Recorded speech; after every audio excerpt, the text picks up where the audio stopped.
In 2012, the United States will spend $2.8 trillion on health care.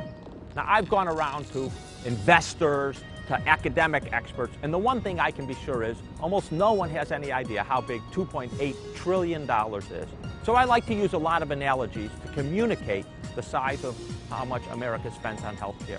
If you take single dollar bills, stack them up one on top of another, $2.8 trillion is over 170,000 miles into space. It's more than 2/3 of the way to the moon. The United States spends that every year. In addition, from year to year, we spend more than $100 billion additionally on health care. The other problems the United States has is we have a health care system that doesn't cover everyone. 50 million Americans don't have insurance. We also have a quality problem.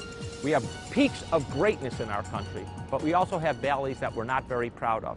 Hospital-acquired infections that are too high, medication errors that are way too high as well.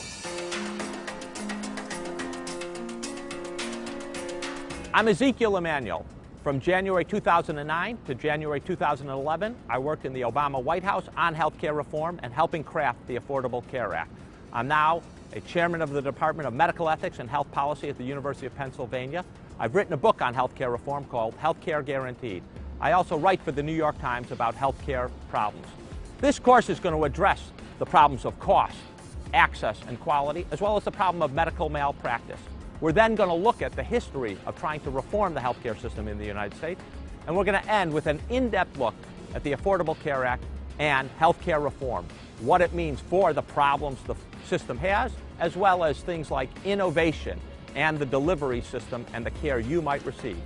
So if you're a citizen of the United States and want to understand this healthcare reform issue, this is the course for you.